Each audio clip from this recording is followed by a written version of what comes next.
Tem motivo para glorificar ao Senhor? Poucos entenderam. Você tem motivo para glorificar ao Senhor?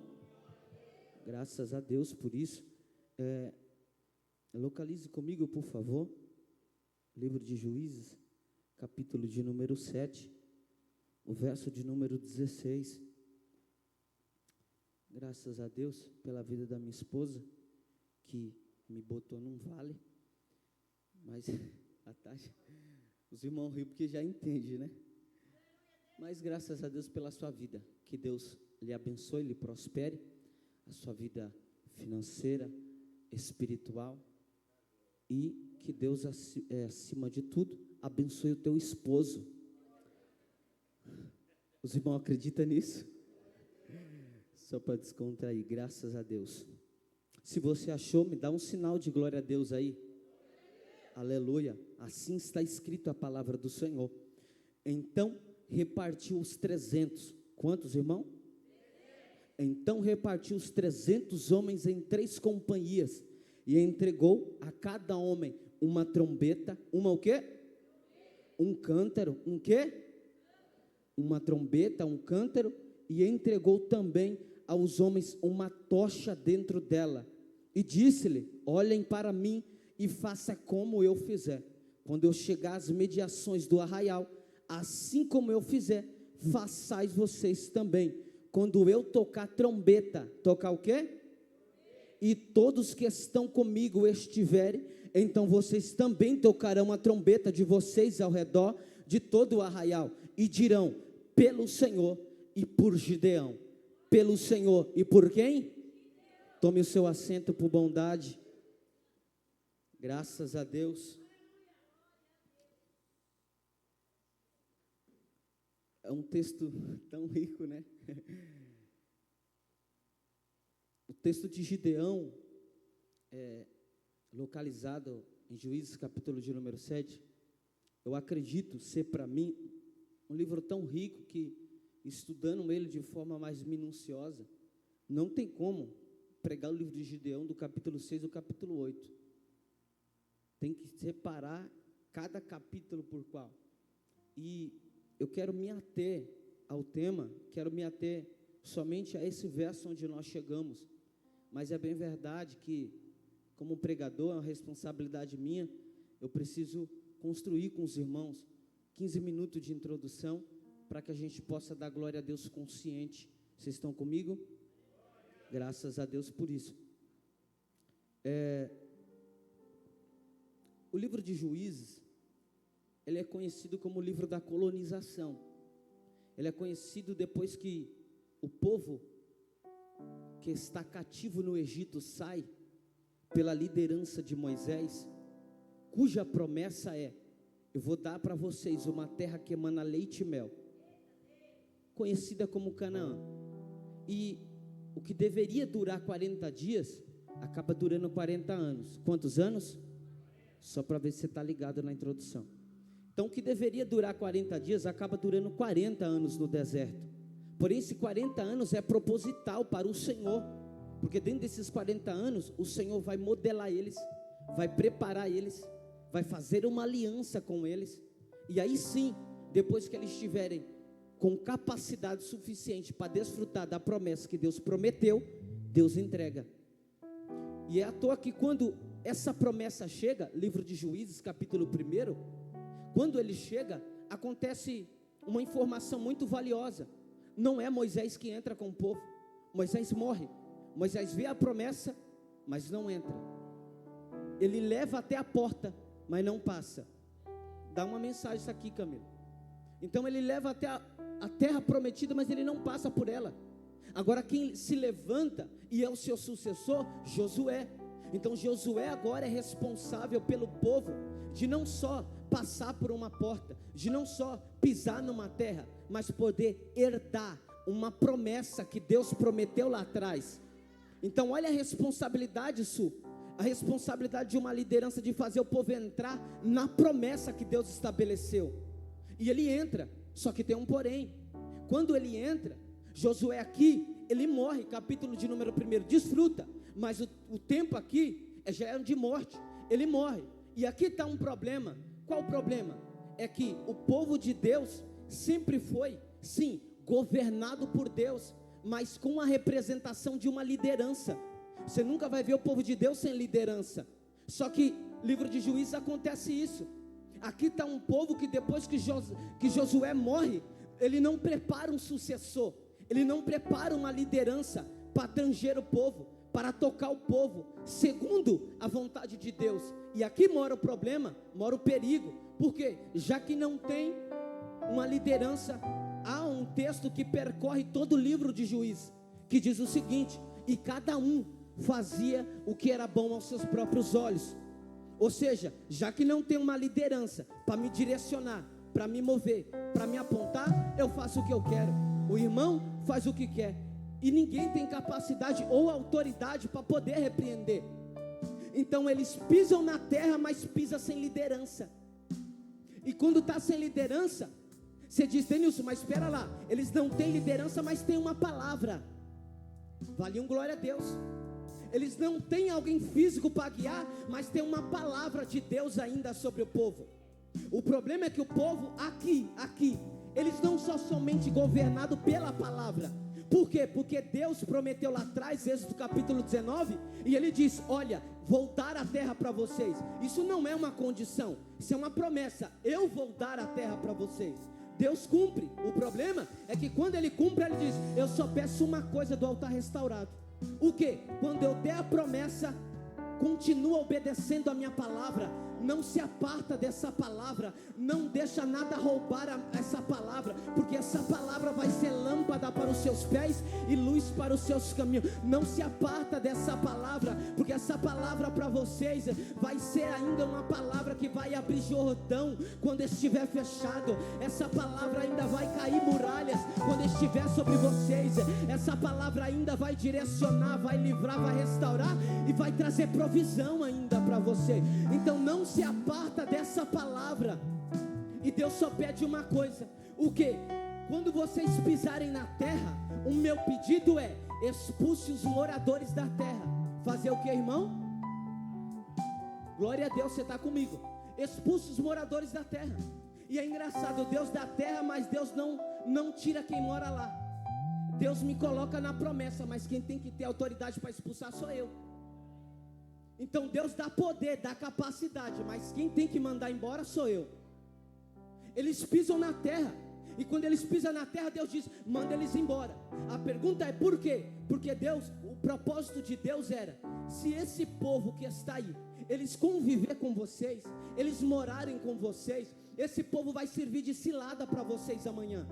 Então, um lugar que deveria ser só de vocês, se ocorrer alguma guerra e ele se levantar contra vocês, você pode se tornar cativo do povo. E eu não vou poder fazer nada, porque já estou te instruindo: manda o povo embora. Capítulo de número 1, eles distribuem a terra. E diz que Zebulon ficou com uma parte da terra, e diz que Judá ficou com outra parte da terra, e diz que Azer ficou com outra parte. Então distribui para as 12 tribos. Benjamim, Assé, distribui para os 12. Só tem um problema, pergunte qual. Eles não expulsaram os moradores da terra. E diz que Zebulon não expulsou os heteus, os jebuseus, não expulsaram eles. E por não expulsar, capítulo 2 de Juízes, um anjo do Senhor desce a boquinha Jugal e disse: por vocês não obedecerem, esse povo vai servir de cilada para vocês. Por vocês não obedecerem o Senhor, não obedecerem aquilo que o Senhor determinou para vocês, esse povo vai ser um problema para vocês, e eu estou tirando das minhas mãos. É o que acontece. Então, para resumir, para a gente entrar aqui no texto, o livro de Juízes, ele gira em torno de um ciclo. Em torno de o que, irmão? Ele gira em torno de um ciclo. Que ciclo é esse? Deus dá uma promessa, Deus dá a terra para eles, só que por eles não obedecerem o Senhor, eles se tornam cativo na mão dos inimigos. E por se tornar cativo na mão dos inimigos, eles ficam oprimidos pelo inimigo. 40 anos, outros 30, outros 60, outros 80 anos. Então eles ficam esses tempos sendo oprimidos pelo inimigo. E aqui que vem, depois que eles ficam oprimidos, eles resolvem clamar ao Senhor. Quando eles clamam ao Senhor, o Senhor levanta um juiz para ser um representante. E nesse juiz, eles guerreiam a guerra e ele traz um período de paz. Então vamos lá, recapitulando. Então esse povo desobedece, Deus dá na mão do inimigo. Por dar na mão do inimigo, eles serão oprimidos, clamam a Deus.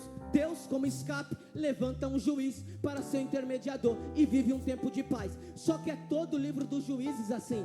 Eles vivem um tempo de paz, desobedecem, cai na mão do inimigo e assim por diante, você entendeu? Então, por isso que o nome do livro se chama Juízes, porque de tempo em tempo Deus tinha que levantar um representante, Deus tinha que levantar um juiz. Capítulo de número 6, 7, 8, o juiz aqui da época é Gideão. É quem, irmão? Gideão aqui é o líder, é o representante do povo. Então vamos lá para nós entender. Denilson, o que acontece no período de Gideão aqui? Capítulo 6, diz que eles ficam 7 anos, irmão, sendo oprimidos na mão dos midianitas. 7 anos que eles na terra da promessa se tornam escravo dela.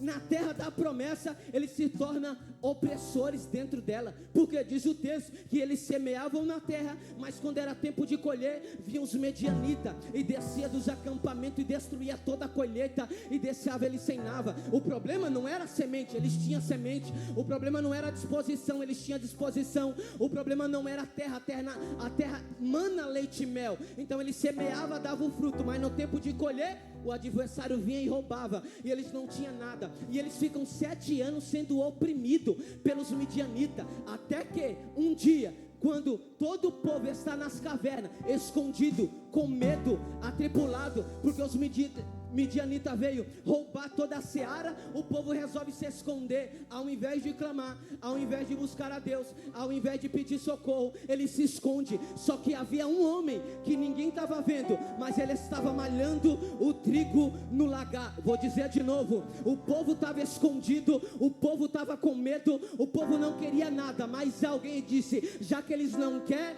já que a minha casa não quer, já que a minha família não quer, vou eu não estar restaurado nessa quinta-feira, malhar trigo no lagar. Porque enquanto ele malhava o trigo no lagar, diz o texto que o anjo do Senhor apareceu para ele e disse: varão valoroso, varoa valorosa, já por você estar fazendo aquilo que ninguém queria fazer, o Senhor vai se revelar para você, vai te dar autoridade para dizer: é hoje eu estou com você e não tem mais domínio de midianita sobre a sua casa, porque estou te dando posse de vitória e o inimigo vai ter que cair por terra.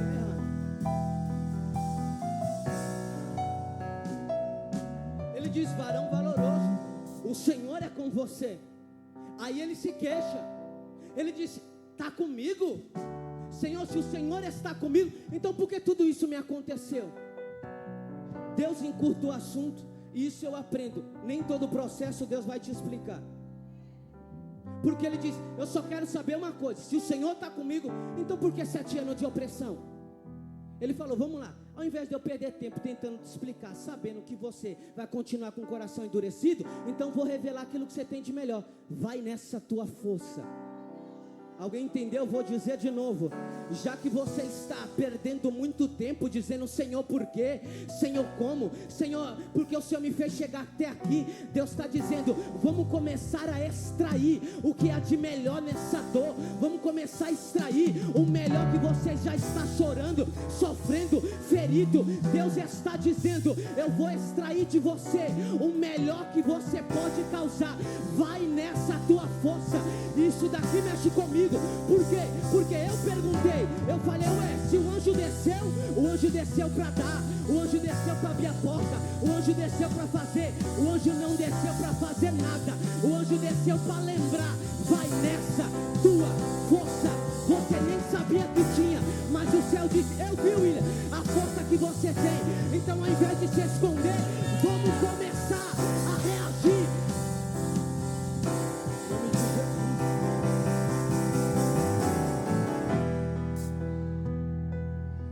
Me ajuda, por favor. Eu sei que é uma palavra difícil. Eu sei que estamos em guerra. Você já está numa guerra espiritual. A pergunta é: ou você está na guerra, ou você está em guerra. Mas por favor, me ajuda. Como alguém que está do seu lado diz. E aí você vai ficar perguntando por que para Deus até quando?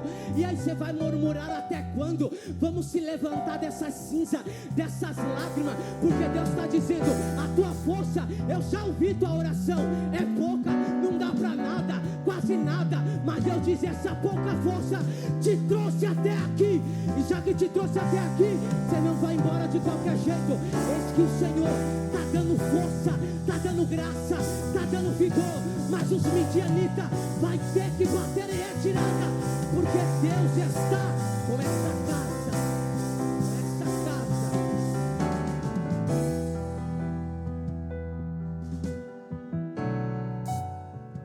Vou me encurtar. Ele diz: tá bom. Ele pede 3 sinais. Quantos sinais? Ele é exigente. Pede 3 sinais. Já que o Senhor é comigo, então eu vou fazer o primeiro. Se o Senhor é comigo, fica aqui que eu vou em casa buscar uma oferta. Buscar o quê? Isso aqui é só para quem ofertou no culto. Fica aqui que eu vou em casa buscar uma oferta. O anjo fica. Primeiro sinal: Deus estava com ele porque ele foi buscar a oferta, chegou e Deus esperou para saber o que ele tinha para entregar. Vamos pular. Segunda coisa, ele diz assim: eu quero saber. Vou estreitar um pouco aqui. Se o Senhor é comigo, então que essa lã fique molhada e que a terra fique seca amanhã de manhã. Passa o dia, ele chega, a lã está molhada, ele vira, a terra está seca. O Senhor é comigo. Não contente, ele diz: não, fazer de novo. Agora, Senhor, a terra tem que estar molhada e a lã tem que estar seca. Chegou outro dia, ele passa a mão e diz: não vai dar para fugir, eu vou ter que aceitar o que Deus entregou na minha mão. Quando ele ergue a lã, a terra está molhada. Ele diz: não tem jeito, Senhor. Então, já que não dá para fugir, eu vou aceitar o que o Senhor tem para a minha vida hoje. Agora nós entramos no capítulo 7. Começa a pregar agora. Então, quando chega o capítulo de número 7, ele já está convencido de que Deus levantou ele e que Deus entregou a vitória na mão dele. Deus não vai entregar, Deus já entregou, o varão entendeu. Independente de Gideão, estou eu dando vitória nas tuas mãos. Entendeu não? Não é do povo que está com você, é para você. A vitória é para você, Gideão. Agora, se você quiser reunir o pessoal, é contigo. Mas a minha aliança de certeza é que a vitória, eu, Senhor, estou dando nas tuas mãos. Coisa linda. Então ele afirma. E agora, Gideão ganha força para entender que o Senhor está com ele. Ele vai para a batalha contra os midianitas, Amalequita e o povo do Oriente. Porque quando o inimigo vem contra nós, ele faz panelinha, né? Não é assim? Se reúne o máximo que pode, mas não dá.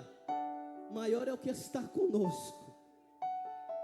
Então, capítulo de número 7, olha o que diz: então Gideão se levantou de madrugada, e todo o povo que estava com ele, opa, já não estava mais só, e acamparam junto à fonte de Arode. Fonte do que, irmão? Isso é importante. Eles acamparam na fonte de Arode, de maneira que o arraial dos midianitas ficava ao norte deles, perto do vale do monte de Moré. E o Senhor disse a Gideão: o que? É demais o povo que está com você. Espera lá, irmão, vamos fazer uma matemática simples. Eu li o texto diz que os midianitas, Amalequita e o povo do Oriente, diz que era inúmeros. Sabe o que é isso? É incontável. Diz que era como se uma nuvem de gafanhoto tomasse. Irmão, é gente com força. Já ouviu a expressão que pau para dar para 10, tomaram só? Era mais ou menos isso. Era muita gente. E Gideão já perde porque o número dele está contado. Ele tem 32 mil. E o povo? Inúmero. Então ele já está em desvantagem ali. Mas Deus olha para Gideão e para os 32 e diz: não quero te desanimar não, Gideão, mas tem povo demais com você. Senhor, está contando certo? Eu estou eu estou no negativo, e o Senhor está dizendo que tem povo demais comigo, Cacá. Ele diz, tem povo demais contigo. Aí o texto diz, por que que o Senhor vai tirar mais da metade com Gideão? Ele diz, é demais o povo que está com você para eu entregar os midianitas nas suas mãos. Porque Israel poderia se gloriar contra mim, dizendo, a minha própria força do meu braço me livrou. E aí, como eu não quero, e como eu não divido a glória com ninguém, então eu vou mandar esses ir para casa. Aí o texto diz que ele faz a seleção. E aí que está o problema, porque ele diz assim, está Senhor, como a gente vai saber quem é quem? Como a gente sabe quem está com a gente de verdade? Como a gente sabe quem nos ama de verdade? Como a gente sabe aqueles que não arredam o pé e que confia e que acredita mesmo quebrado? Como eu vou saber? Ele diz, dá na minha mão. E o que é que eu faço? Ele diz, levanta um brado de voz e diz para o povo que os covardes e medrosos podem voltar para casa, está liberado. Essa é a condição. O povo ouve, os covardes e medrosos podem voltar para casa. Interessante. 22 mil vão embora. E eu disse que eles ficaram acampados perto da fonte de Arod. Arod significa temor, tremor ou medo. Então quer dizer, Deus pega o povo na madrugada, se levanta os 32 mil e diz, espera lá, vamos fazer um processo seletivo para saber quem é quem de verdade. Vou colocar na fonte do medo, para saber o que domina eles. Aí ele dá um brado, os covardes e medrosos, pode ir embora. Vai 22. Lembre-se aqui, o Senhor falou comigo, e era como se ele estivesse dizendo para Gideão, Gideão, eu até gostei dos números convocados que você selecionou. Gideão, eu até me agradei que você conseguiu reunir o povo. Mas Gideão, posso falar a verdade? Gideão, nem todos são aquilo que dizem ser. Eu vou dizer de novo, Gideão, nem todos são aquilo que dizem ser, aquilo que falam da boca para fora. Então eles até confiam em você, Gideão, eles até gostam de você, eles até acreditam em você, mas a verdade é que eles não possuem os requisitos necessários para conquistar e obter aquilo que eu coloquei nas tuas mãos. Eles não possuem. A verdade, Gideão, é que no teu grupo de 32 mil membros tem infiltrados, tem membros infiltrados dentro dele, tem covardes disfarçados de corajoso, medrosos com capa de valente, assustado, vestido de guerreiro. Eles aparecem ser, mas eles nunca se tornarão de fato. O que Deus estava dizendo era, Gideão, digas a eles que os covardes e medrosos nessa noite podem voltar para casa, porque eles podem até se infiltrar e se disfarçar diante de vocês, mas aos meus olhos não. Eu sei quem é quem nessa noite, eu sei quem é quem, eu sei quem te rodeia, eu sei quem te cerca, e os covardes e medrosos não vai subsistir. Eu vou mandar para casa. Não vai chegar lá, não vai terminar assim não. Então eles se infiltram diante de você, Gideão, mas eu sei quem é quem de verdade, pastora Grace. Aí uma pergunta eu fiz para o texto, coloquei aqui. Por que Deus precisa expor? Deus expõe sim ou não? Uns dizem que não, outros dizem que sim, mas eu afirmo que Deus expõe, com base no texto. Por que Deus expõe e por que Deus precisa expor? Eu perguntei, Senhor, por que o Senhor precisa expor? Deus precisa expor para que os covardes não ganhem mérito nas custas dos corajosos. Vai doer isso aqui, mas eu vou dizer de novo. Deus precisa expor para que os covardes não ganhem mérito nas custas dos corajosos de verdade. Deus precisa expor.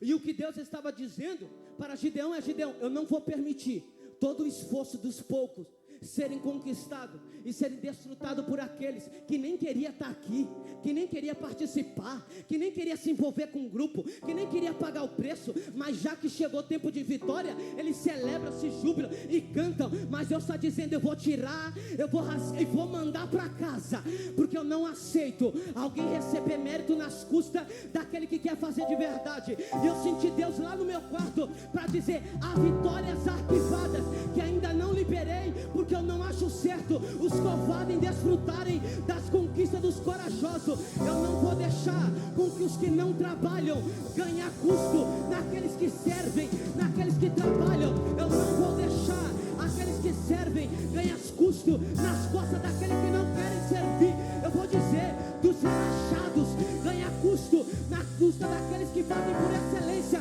Mas eu estou passando em revista essa casa para dizer, diz o Senhor, a vitória é certa, mas eu só entrego na mão de quem é corajoso, na mão de quem é corajoso, na mão de quem é valente. Então levanta a sua mão e recebe essa palavra de profecia, que Deus está dizendo, o pouco custo que você fez para estar aqui te torna um corajoso. A representação, baixinho, da sua casa, que te trouxe até aqui, Ele está dizendo, eu vou te dar vitória, porque enquanto muitos estão lá, você está aqui. E diz o Senhor, eu estou passando em revista para selecionar os que estão com você de verdade e os que não estão. Mas se prepara, vai haver corte, mas também haverá vitória. Vai ter choro, mas também haverá culto de ação de graça, diz o Senhor dos Exércitos. Você acredita nisso aqui? Então se prepara, Gideão, porque Deus não está diminuindo você, Deus está apenas qualificando a tua conquista. Verso de número 3: portanto anuncia o povo, quem estiver assustado e com medo, sai da região montanhosa de Gileade. De Gileade.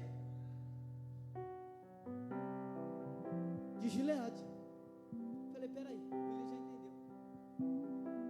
Eles estão na fonte do medo. Deus leva na fonte do medo para revelar o que está dentro. Depois que revela o que está dentro, Ele diz, pode voltar para casa. Não trabalha com covarde e também não trabalha com os medrosos. Pode ir para casa. Não fique em paz, não vai te acontecer nada. A porta está aberta, pode ir, vai na bênção. Você só não tem vitória, pode ir, porque eu só entrego na mão dos valentes. Outra coisa, Ele diz, vão embora. E eles saíram da região montanhosa de Gileade. Os irmãos sabem, a igreja de Bíblia. Gileade era conhecida pelo seu bálsamo medicinal e suas propriedades curativas, tornando um símbolo de cura, restauração e tratamento das feridas.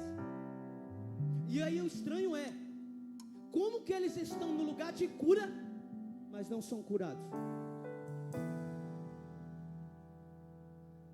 Ele está no lugar que pode proporcionar a cura, mas sai para casa sem receber a cura. Como que eles estão no ambiente de restauração, mas vão embora feridos?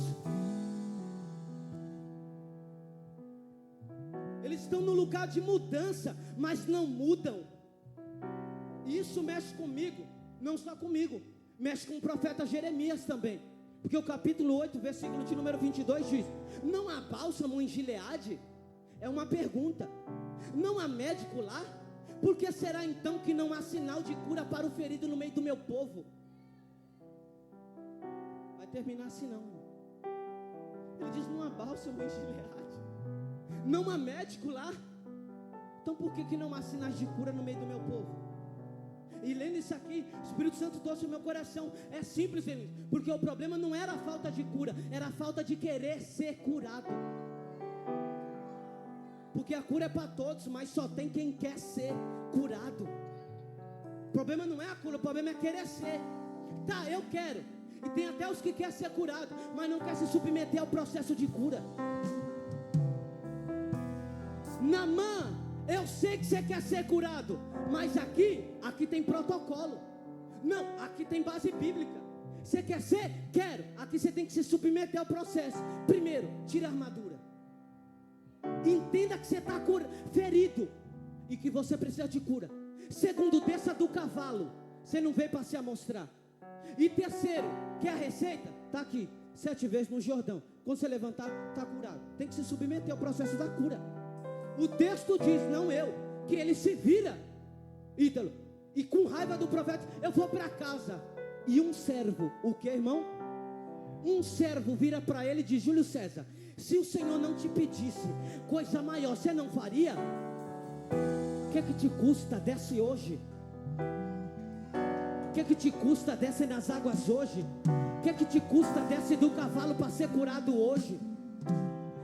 vez só e você ficará sarado, do que mais uma vez pelo orgulho entrar ferido e sair ferido. Se submete. Eu falei, Deus, mas medo todo mundo tem. Alguns sintomas de covardia, às vezes a gente, opa, é ou não é? Eu sou o primeiro. Eu falei, então era para todo mundo voltar para casa. Deus disse, não. O problema não é sentir medo, o problema é ser dominado pelo medo. É diferente. O problema não é sentir a sensação de covardia, e sim se tornar um covarde. Porque quando o medo, ele me domina, eu fecho as portas para tudo aquilo que Deus pode fazer. Mas quando eu disse, eu estou aqui com medo, mas estou aqui, covarde, mas eu estou aqui, porque eu confio que maior que o medo é o Senhor que ainda tem uma palavra, é o Senhor que ainda pode reverter esse quadro, é o Senhor que ainda vai tirar do domínio da ansiedade, da depressão, daquilo que me atormenta, e me fazer desfrutar ainda, Senhor, em um tempo de paz. Eu confio em Ti. Eu coloquei o medroso foge por emoção. E o covarde é pior, ele foge por decisão. Porque emoção a gente sente, vem e passa. Eu estou alegre, estou triste, eu estou corajoso, daqui a pouco eu me enfraqueço. Mas quando eu decido me tornar, é complicado. E aqui está, eu falei, Senhor, não já era para com os 32 mil entrar na batalha e o Senhor dar vitória e nós trocar trombeta? Deus, quem falou para você? Quem falou para você que a batalha começaria no campo contra os midianitas? A batalha começa aqui. A batalha começa aqui. Antes de eu te levar para o campo, eu preciso te tratar aqui.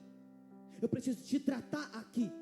Então você se engana em achar que a batalha contra os midianitas se começa no vale. Ela começa na fonte de Arode, quando cada homem precisa decidir se segue o medo ou se segue a palavra de Deus. Se segue o medo ou se segue o Senhor. É uma decisão. Aí o verso de número 4 diz: então o Senhor disse a Gideão: ainda há povo demais. Os dois vão embora. E Deus olha e diz: ainda tem povo demais com você. Faça-os descer até as águas, e ali eu os provarei para você. Aí sim o Senhor diz: aquele em quem eu disser, este vai, então este de fato irá. Quem eu disser, este não vai, este de fato não irá. Faz a seleção, e Gideão dá o brado: desçam as águas para beber. E todo o povo desce as águas para beber. E o Senhor diz: aquele que com as mãos leva a água na boca, você separa. E aqueles que se dobrar os joelhos e já for beber a água, já direto com a face nas águas, esse você manda voltar para casa. Rapaz, Jesus gosta de mandar voltar para casa. Esse vocês mandam voltar para casa. Mas observa a expressão que o texto diz: e ali os provarei. O que o Senhor estava dizendo para Gideão era: Gideão, você tem até a capacidade e o talento de atrair, de reunir, de envolver, de estar junto, mas a capacidade de provar o coração daqueles que estão reunidos, só eu. Capacidade de provar o caráter daqueles que estão juntos, só eu. Capacidade de provar a intenção dos que estão envolvidos com você, só eu. Então quem eu disser este vai, este vai. Quem eu disser esse não vai, esse não vai. Mas o Senhor, como vai ser, Senhor? Faça descer as águas. Eles descem as águas. E aqui que está. Porque agora o problema não é mais força. O problema agora não é mais coragem, não é mais valentia. O processo seletivo aqui é sobre comportamento. Está afunilando. Apertou para mim também. Mas se quisermos ser curados, se quisermos tocar trombeta no final, tem que passar por aqui. Alguém ainda deseja tocar trombeta? Nós vai tocar já já. É sobre comportamento. Por quê? Porque aqueles que levam a mão na água, olha a imagem, eles levam a mão na água e bebem, mas o olhar deles ainda estão vigilantes. Eles ainda conseguem ver. Porque o problema não é só orar, é vigiar também. Orar e vigiar. Mas aqueles que vai com uma face nas águas, esse perde o senso de ambiente. E quando perde o senso de ambiente, não tem jeito. Por quê? Porque eles estavam no raso. E qual que é o problema? Se você não sabe se comportar no raso, está pedindo para Deus te levar para o profundo. Só vai para o profundo quem sabe se comportar nas águas rasas. Não vai terminar assim não. E todos que lamberam, o Senhor separou. Aí eu falei, Senhor, por que que eles foram? Ele disse, ser afoito. Eles estavam com sede, minto, todos estavam com sede, mas na hora de beber, ele disse, espera, até na hora de saciar minha necessidade, eu preciso ter vigilância. Sabe por quê, Camila? Desse meu Deus eu gostei, porque quando a necessidade aparece, a essência é revelada. A sede de ir ao pote faz perder o senso de ambiente e do irmão que está do lado precisando de ajuda. Porque eu só vim buscar para mim. Mas quando eu venho buscar para mim mesmo com sede, eu baixo as águas para beber aqui no altar restaurado. E olho e digo, peraí, tem um irmão que está mais quebrado que eu. Eu estou precisando de cura, mas eu sei que se eu fizer uma oração por ele, eu sei que um abraço que eu der nele, o Senhor pode reverter o quadro dele e pode tornar melhor para mim. Denilson, é prova que Deus pula algumas coisas. Pula, ele tinha um compromisso na casa de Jairo, como meu amigo pregou, mas pela necessidade alguém foi curado no meio do caminho. É Deus dizendo, o teu já está na lista, mas antes, pelo amor de Deus, para de pensar em você, olha o senso ambiente e abraça alguém em nome de Jesus. Porque o problema é estar com medo. Se está com medo, vai embora, mas os corajosos foi feito para sobreviver.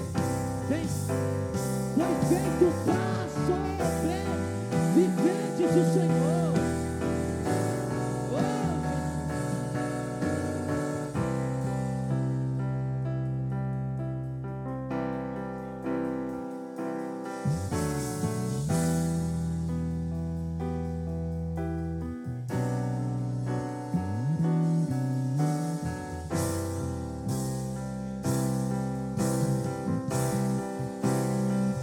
Você pode orar essa canção.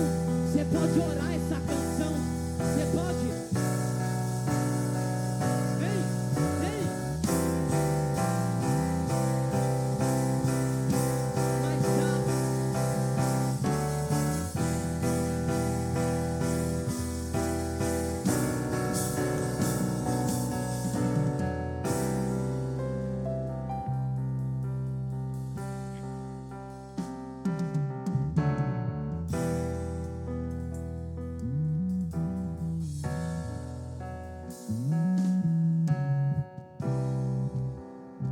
Verso de número 8 e a gente pula para o 17 que não vai dar tempo.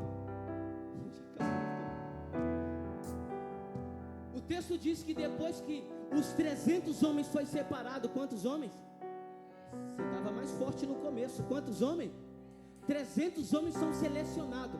E Deus diz, agora sim, agora eu achei graça, agora você está completo, agora você está pronto para entrar na batalha. Aí o verso de número 8 diz, e os 300 homens pegaram as provisões e as trombetas dos outros, e Gideão mandou todos os outros de Israel à sua tenda, porém reteve consigo os 300 homens, e o arraial dos midianitas estava abaixo dele no vale. Eu falei, como assim, Senhor? Quer dizer que os que vão embora não tem nenhum direito de levar a ferramenta? Quer ir embora? Vai, mas tem que deixar as trombetas e as provisões, para você não chegar em casa dizendo, só tem recurso e provisão para quem fica na batalha, só tem trombeta para quem fica. Não está no texto, mas estudando isso aqui, eu podia aprender que dentro dessa análise de Deus fazer o separamento, da análise de Deus fazer o separamento dos 300 homens, era porque não tinha trombeta suficiente para 32 mil. Então Deus diz, então já que não tem trombeta suficiente para os 32, eu vou reduzir o número, para que todos fiquem com trombeta. Mas mesmo assim, os 300 que ficaram não tinha. Por isso que os que vão embora tem que deixar trombeta e provisão. Então Deus disse, eu até permito você estar sozinho, mas eu não permito a minha provisão não te alcançar, a trombeta não ter nas mãos. E eles fazem a seleção. E aqui, Gideão vai dar o brado do medo dele agora. Por quê? Porque Gideão vem passando um processo seletivo no meio do povo. Quem está covarde e medroso pode ir embora. Quem descer as águas também pode ir para casa. Mas Gideão não é provado? Mas quem está liderando o povo também não é provado? É, o texto diz que Deus diz: Gideão, já pude fazer, já pude te provar que eu estou com você e que eu vou te dar vitória. Olha isso aqui, mãe. E diz que quando Deus vai dar vitória, Deus diz: Gideão, se levanta, tu e todo esse povo e os 300 homens, que é hoje que eu vou dar vitória nas tuas mãos. Mas isso aqui me pega, que ele disse: mas se você ainda estiver com medo. Não, isso aqui é para quem é humano. Ele diz: eu já te garanti, mas se você ainda estiver com medo, eu vou fazer a última prova com você. Desce ao arraial do teu adversário, tu e um servo purá, e ali você ouvirá um sonho. E quando você ouvir o sonho, você vai saber que eu dei nas tuas mãos. Ele vai. Se ele vai, ele está provando que ele está com medo. Mas por que ele não foi para casa? Porque, como eu disse, o problema não é ter medo, o problema é ser dominado pelo. Então Gideão estava com medo, mas dizia: mas eu ainda confio no Senhor. Eu estou com medo, mas eu ainda confio em Ti. Só que Deus sondou o coração e disse: você ainda está com medo, e eu preciso tirar esse medo hoje. Isso aqui é profético. Eu preciso tirar esse medo hoje de você, para que amanhã você possa ter vitória. Desce ao arraial do teu inimigo. Isso é loucura, irmão. Só tu e um servo purá. Sabe o que ele estava dizendo para nós? Era: Gideão, eu vou te mostrar que aquilo que te causa medo, o medo tem medo de você. Aquilo que te causa medo, eu vou te mostrar que também tem medo de você. Desce ao arraial. Ele desce com o servo purá. O servo purá aqui significa aquele que guarda, aquele que cobre, aquele que esconde. Por quê? Porque não dá para descer no centro do acampamento do inimigo com alguém que te expõe, com alguém que te revela. Só dá para descer com alguém que te guarda, com alguém que te esconde. Então desce com o servo purá. Quando ele desce, ele ouve um sonho. Ele ouve o quê? Eu encerrei agora. Ele ouve um sonho. E o sonho é: você não sabe, 2 homens dentro da tenda estavam contando um para o outro. Pastor Rogério, o senhor não sabe, essa noite acordei, no meio da madrugada, eu acordei porque tive um sonho. Que sonho? Eu tive um sonho que um pão de cevada vinha rolando e batia nos acampamentos e nas tendas da nossa tribo, e começava a cair, e começava a desfalecer, e ficava de cima para baixo, e o cara só ouvindo, e o outro homem só ouvindo. Quando ele encerrou e disse: é só isso? Me perdoa. Mas a interpretação desse texto é: isso não é outra coisa a não ser a espada de Gideão. Era para o teu glória a Deus ser mais forte, porque ele viu um pão de cevada rolando. E alguém está dizendo: eu entendi o que isso quer dizer. Isso quer dizer que não tem mais jeito, não dá mais para brigar, não é mais sobre número. Deus entregou a vitória na mão dele. Isso é senão a espada do altar restaurado que está passando no meio do arraial dos inimigos para trazer vitória para eles. Ele disse: mas como assim? Gideão ganha força, volta para o povo e diz: altar restaurado, se levanta, porque Deus hoje entregou os midianitas nas minhas mãos e nas nossas mãos. E quando o povo se levanta, ele diz: se reúne e se separa em 3 classes de 100. 100 fica para cá, 100 fica para lá e 100 fica para lá. E a questão é: pega espada? Não, pega um cântaro, pega uma tocha de fogo e pega uma trombeta. Não vai dar, mas eu vou ser direto. Um cântaro com uma tocha dentro faz sentido para você, sim ou não? Nunca fez. Cântaro é para possuir azeite, vinho, água. Fogo? Fogo não. Fora que no propósito, o cântaro ia esconder a luz do fogo. E não tem propósito, essa luz está escondida. Ela tem que estar posta. Só que a estratégia é trombeta na mão direita e o cântaro com a tocha dentro na outra. Queria pedir para minha esposa já se preparar para louvar.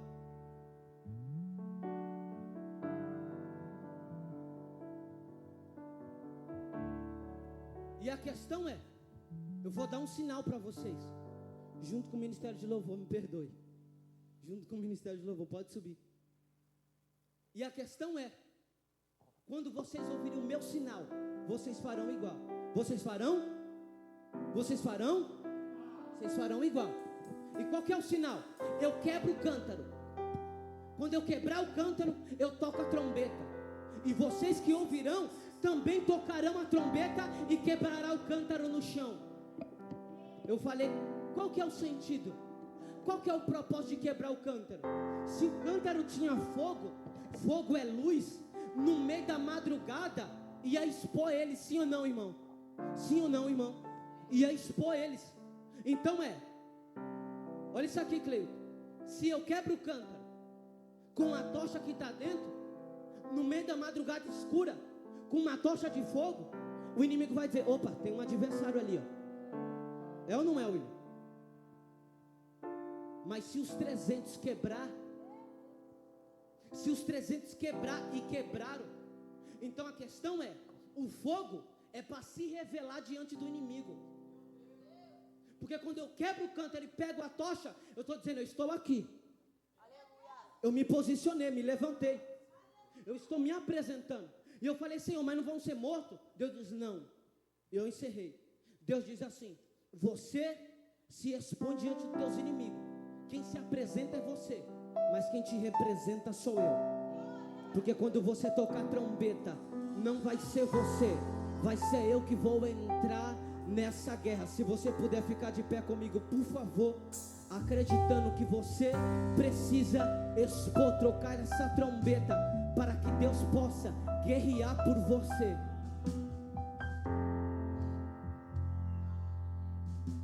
E qual que é o propósito? Ele já louva. Mas a minha pergunta para você, qual que é o propósito de quebrar o cântaro? Eu sei que talvez na mensagem que você, mas foi a mensagem que Deus avivou no meu coração. E quando você quebra o cântaro, eu te pergunto, por favor, interaja comigo. Que valia tem um cântaro quebrado? Que valia tem um cântaro quebrado? Nada. Não tem valia de nada. Na verdade tem. Quando você quebra o cântaro, você está quebrando para revelar o que está dentro. Alguém está entendendo isso aqui? É por isso que em João capítulo 11 diz que Maria chega diante dos pés de Jesus e o frasco era bonito, o perfume que estava dentro era precioso, mas ela diz, não vale de nada ser precioso e estar preso aqui dentro. Ser precioso e estar preso dentro desse cântaro espiritual. Deus diz, quebra esse cântaro, que eu vou revelar a essência que tem dentro. Eu estou pregando para alguém que está quebrado, irmão. Eu estou pregando certo. Eu estou pregando para alguém que está quebrado. Você diz, que valia eu tenho se eu estou quebrado? Deus diz, você está quebrado, mas é para revelar o que tem dentro de você. É por isso que você passa de prova em prova e não sai, se levanta, já cai em outra, porque você tem mais valia quebrado do que inteiro.